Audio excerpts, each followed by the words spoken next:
Bonjour et bienvenue dans cette nouvelle vidéo. Aujourd'hui, je partage avec vous comment investir dans la cybersécurité. Après tout, c'est un secteur porteur et on n'en est même qu'au début. Alors cette vidéo, elle est faite à titre informatif et éducatif uniquement. À aucun moment, c'est un conseil d'achat de ma part. Vous êtes le seul responsable de vos investissements. Le monde entier se dirige vers le tout numérique, alors nous aurons les problèmes qui vont bien entendu avec. Le principal problème, c'est qu'aucun système n'est infaillible, donc la cybersécurité est un secteur qui va avoir une croissance rapide d'au moins 10% par an selon les analystes. Alors cela se fera bien entendu en parallèle des entreprises du secteur technologique qui sont en train de dessiner le monde de demain. Alors que l'on soit d'accord ou non avec ce dernier, je parle ici bien entendu du monde de demain, il va falloir s'adapter, car visiblement il n'est pas prévu pour le moment de revenir en arrière. Au contraire, il est prévu d'accélérer la transition numérique. D'ailleurs, la crise sanitaire a eu un effet booster très important avec le télétravail, les achats en ligne du fait des commerces fermés ou encore les cours à distance. Les gouvernements s'impliquent de plus en plus dans cette transition. Un exemple assez connu est le Health Data Hub, alors je suis désolé pour mon accent, qui centralise l'ensemble des données de santé des Français. C'est ce genre de structure que les gouvernements semblent vouloir développer. La sécurité de ces derniers est un enjeu très important et les montants investis seront également très importants. Les entreprises sont également très demandeuses dans le secteur pour améliorer leurs performances et leurs résultats, tout en réussissant à protéger leurs données. Une étude HCL et Ithaka montrait que 62% des entreprises ont subi une cyberattaque en 2020. En effet, on a très régulièrement des échos de vols de données par des groupes de pirates professionnels, des pirates isolés, des gouvernements attaquant d'autres gouvernements, ou même de simples particuliers utilisant des logiciels prêts à l'emploi vendus par des pirates chevronnés, et surtout, ce qui va arriver, l'intelligence artificielle qui pourra lancer en continu des attaques sophistiquées sur les systèmes. Les menaces sont donc légion et la réputation de celui qui subit une attaque et un vol de données peut être détruite, bien entendu, avec des conséquences économiques majeures. Pire, on pourrait imaginer que des infrastructures stratégiques d'un pays deviennent inopérantes. Par exemple, les stations d'eau potable, les hôpitaux, un système de pipeline comme récemment aux États-Unis, ou encore les bâtiments de défense militaire, etc.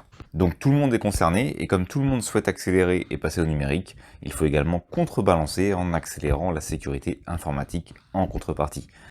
C'est pour cela que le secteur a une très belle décennie devant lui. On n'en est qu'au début de la transformation numérique, c'est donc un excellent moment pour se positionner sur le secteur. Alors comment procéder pour cela? En bourse, on va pouvoir utiliser deux solutions, on va dire classiques. La première, le stock picking, en choisissant les entreprises du secteur sur lesquelles on souhaite miser pour le futur de la cybersécurité.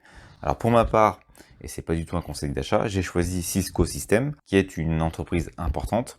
Elle est spécialisée dans les équipements de réseau informatique et elle développe de plus en plus la partie cybersécurité. Alors actuellement, près de 7% de son chiffre d'affaires, mais en réalité c'est plus que cela, car le matériel comme les routeurs et les services informatiques de conception de réseau sont des éléments clés dans la sécurité informatique. Et c'est compris dans une autre partie de son chiffre d'affaires. De même, une fois qu'on utilise du matériel Cisco, cela devient compliqué d'en changer pour une autre marque, car on va utiliser le système d'exploitation Cisco iOS. Alors c'est un système propriétaire, donc pour ceux qui ne connaissent pas. Il faut également des informaticiens formés dessus pour l'utiliser. Cela va donc complexifier le passage à une autre marque par la suite, surtout si on a formé des personnes dessus. Donc c'est un bon business model sur ce point. Alors concernant la sécurité informatique, on peut également noter que l'entreprise a d'ailleurs été choisie pour déployer l'infrastructure de cybersécurité des Jeux Olympiques 2024 à Paris. On peut bien entendu également investir dans d'autres acteurs du secteur. On pense notamment au français Atos, on a Capgemini, Thales ou encore Walix. Mais la majorité des entreprises du secteur se trouvent actuellement de l'autre côté de l'Atlantique avec une multitude d'acteurs comme Cloudflare, Fortinet, donc Cisco que j'ai déjà cité, IBM, BlackBerry qui s'est d'ailleurs reconverti dans la cybersécurité, ou encore Palo Alto Network, et la liste est longue. Il y a de nombreux acteurs dans le domaine. Et je trouve d'ailleurs que c'est bien cela le problème. Il y a autant de solutions de cybersécurité que d'acteurs. Il y a souvent des solutions qui arrivent régulièrement sur le marché et qui remplacent celles existantes. De plus, de nombreuses valorisations sont très élevées par anticipation des gains futurs. Je trouve donc que c'est un secteur où le risque de se tromper dans son choix est très élevé, même si on fait une analyse. Alors personnellement, j'ai choisi Cisco car c'est une grande entreprise qui développe la cybersécurité actuellement, mais son cœur de métier est de vendre du matériel réseau de qualité. Donc c'est un choix du cœur car j'apprécie particulièrement l'entreprise, mais aussi un choix de raison car son business model est solide. Par contre, je sais qu'avec ce choix, eh bien, je n'aurai pas une croissance fulgurante. Alors dès lors, parmi le grand nombre d'entreprises qui existent dans le secteur et qui innovent, je trouve que c'est très difficile de choisir sans risque. Car je leur dis, la solution d'aujourd'hui peut être balayée demain. Alors prenons un autre exemple avec Cloudflare, donc une entreprise que j'aime bien également car j'utilise leurs services. Alors par contre, je n'ai pas d'action. Et de toute façon, je trouve que là, on est sur une valorisation beaucoup trop élevée. L'action valait 20 $ en avril 2020. Elle est aujourd'hui à plus de 200 $. Donc on a fait x10 en un an et demi. Alors que son chiffre d'affaires a progressé de 50% seulement, bien entendu seulement entre guillemets, parce que c'est déjà une belle performance, mais le cours a fait x10. L'entreprise a une marge faible et des pertes également, car elle investit beaucoup pour sa croissance. Pourtant, pour beaucoup d'analystes, c'est une entreprise qui va avoir une croissance à la Amazon. Alors bien entendu, c'est possible, car le service de l'entreprise est de qualité, mais rien n'est sûr dans le domaine de la cybersécurité. Je trouve que c'est vraiment un pari pour l'investisseur, et pour moi, rien ne justifie cette évolution du cours. C'est bien entendu un avis personnel. C'est pour cela que je trouve plus intéressant de passer par un ETF pour diversifier le risque lorsqu'on investit dans la cybersécurité, et c'est donc la deuxième solution. Ici, on ne va pas choisir nous-mêmes les actions, on va plutôt passer par un ETF qui va regrouper les actions du secteur. Alors, je suis pas un grand utilisateur des ETF, mais pour certains secteurs, je trouve que c'est plus judicieux. En l'occurrence, ici, c'est le cas. On pourra ainsi répartir le risque entre de nombreuses entreprises du secteur. Certaines auront des performances exceptionnelles, quand d'autres disparaîtront probablement. Alors je trouve que c'est un peu comme le début des années 2000 dans la tech. De nombreuses entreprises ont disparu. Il faut espérer par contre qu'il n'y aura pas une bulle de ce type cette fois-ci. Mais avec un ETF, on pourra capter les performances exceptionnelles de celles qui réussiront, sans subir de plein fouet la perte de celles qui vont échouer ou disparaître.